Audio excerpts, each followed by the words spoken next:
Hello, I'm Barbara Lucas, and welcome to The Green Room, a collaboration between Washtenaw County and Ann Arbor's Community Television Network. Today's guest is Sue Shink, a member of Washtenaw County Board of Commissioners. In the past few years, things have accelerated when it comes to calls to address climate change. In 2019, the county declared a climate emergency. That was soon followed by a pledge for carbon neutrality in county operations by 2035, a timeline which has since been shortened to 2030. Today, we'll focus on what can be done to achieve these goals. Sue, welcome to the show.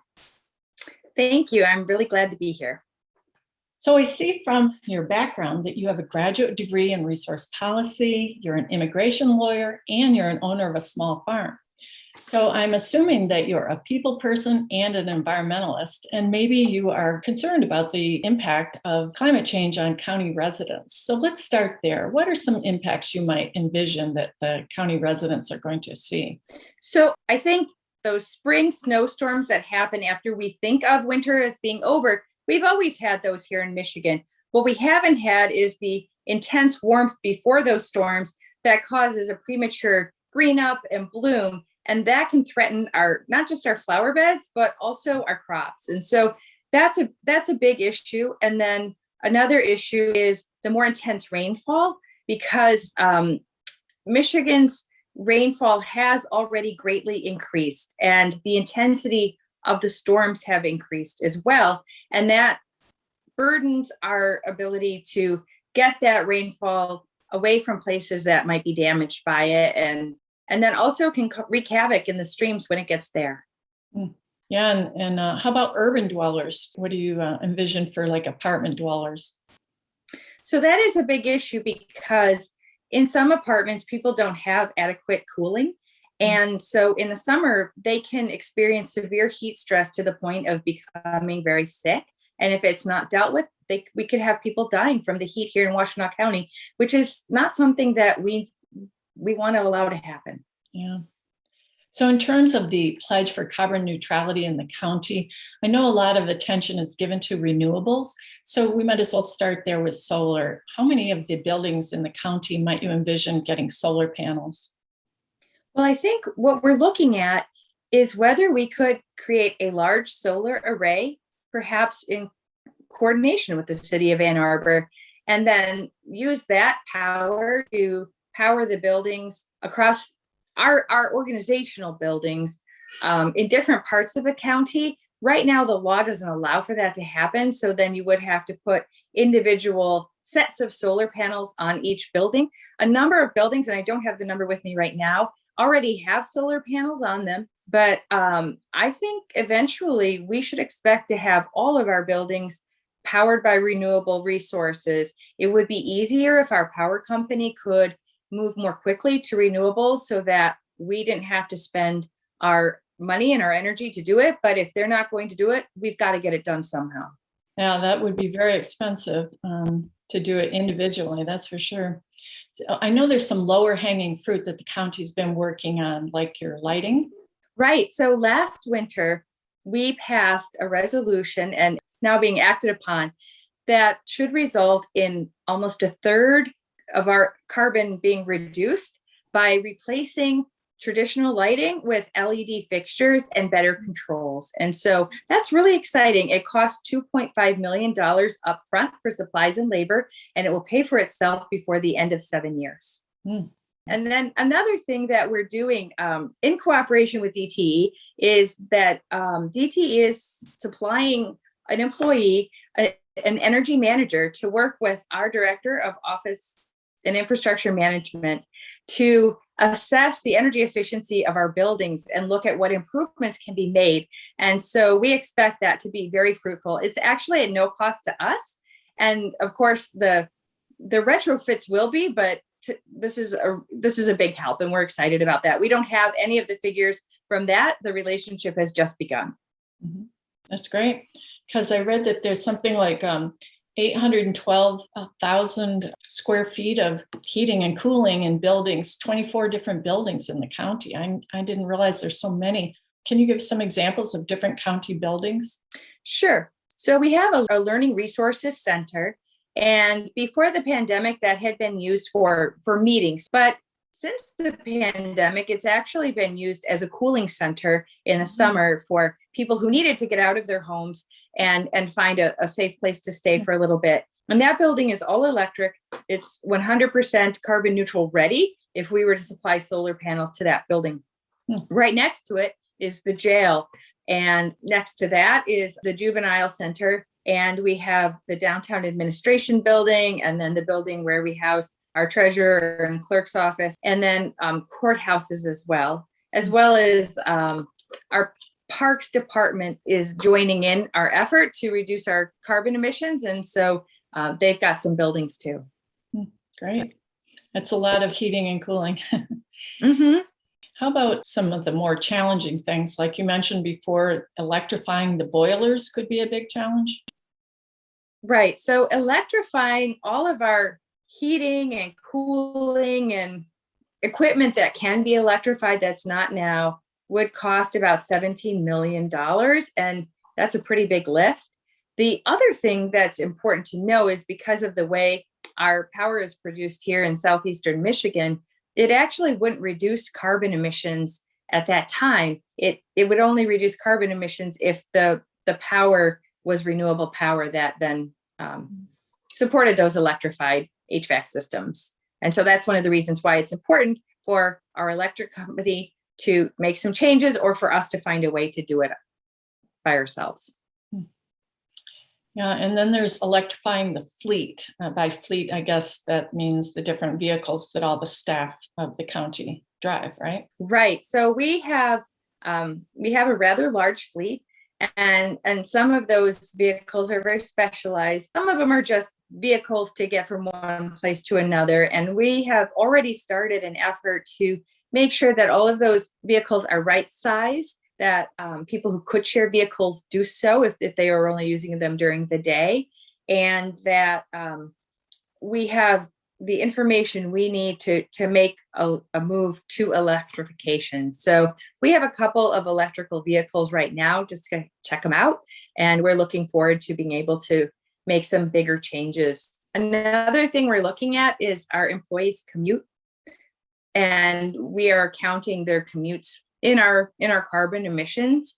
And so we're exploring ways to either allow people to continue working at home to reduce their commutes, or ways to offset that emission.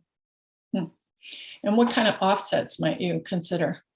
Well, tree planting is something that is a pretty standard offset.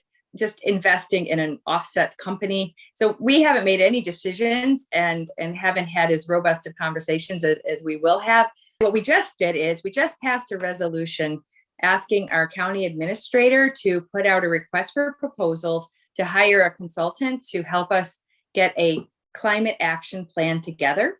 And so that request for proposals is being developed now.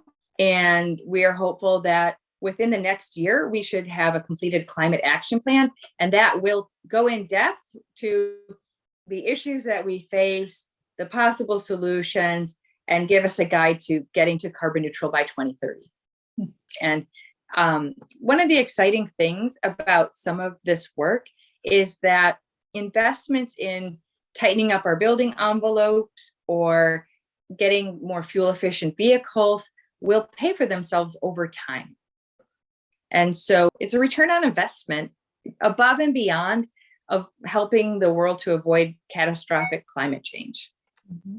And speaking of paying for itself, I guess the county has a weatherization program for low-income households. Can you tell us about that? Yeah, I'm glad that you mentioned it. This program is in conjunction with DTE.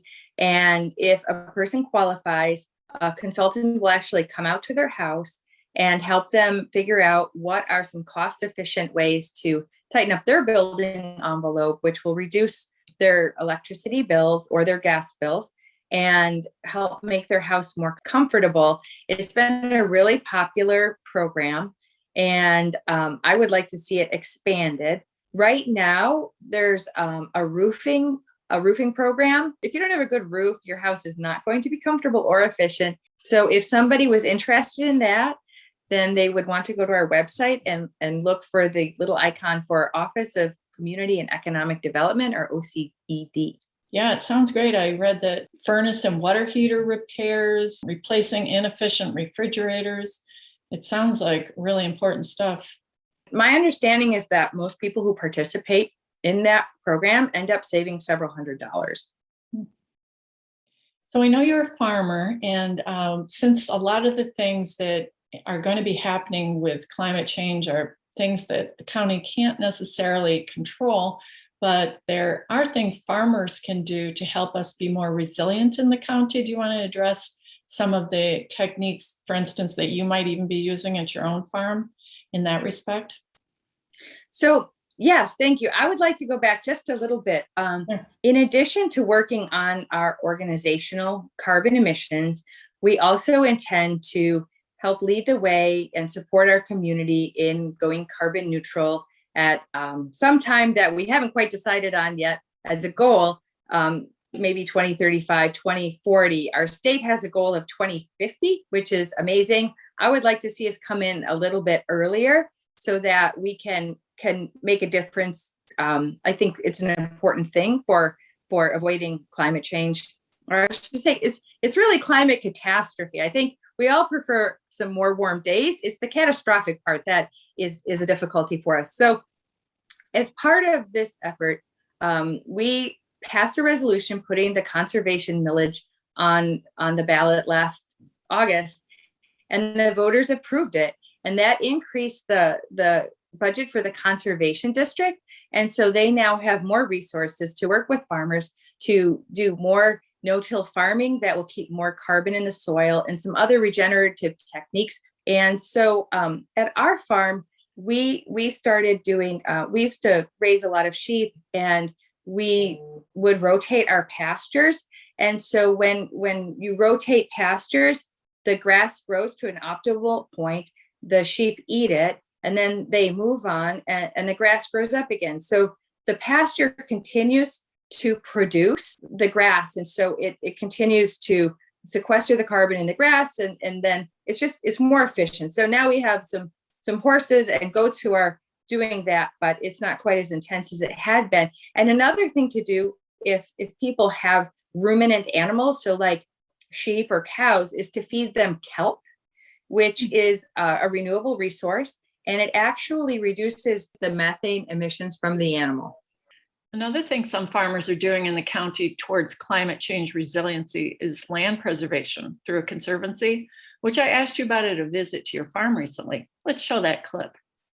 So do you have a conservation easement on this property, you were telling me? Yes, we have a conservation easement on the back 22 acres, and we were early adopters in terms of putting conservation easements on our property. We did it back in 2004, and so I wanted to experience it myself and also show others that it's really not a burden, and that it's worth doing, because then we know that for future generations this land will be here doing its job.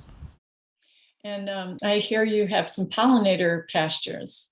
Yeah, so one of the things I've been doing with the help of the Conservation District is to repurpose one of our pastures to pollinator plants, native pollinator plants, since we don't have the sheep anymore. It's been really fun. I bought some native plant seeds and I spread them in the pasture that we had, and also allowed the native plants that were there to come up while I've been clearing out the invasives. And every year they're just more flowers, and with the increase in flowers come more birds and more insects, and it's really a lot of fun. We've seen critters here that we hadn't seen for the whole time that we've lived here, which is, well, a lifetime for my kids.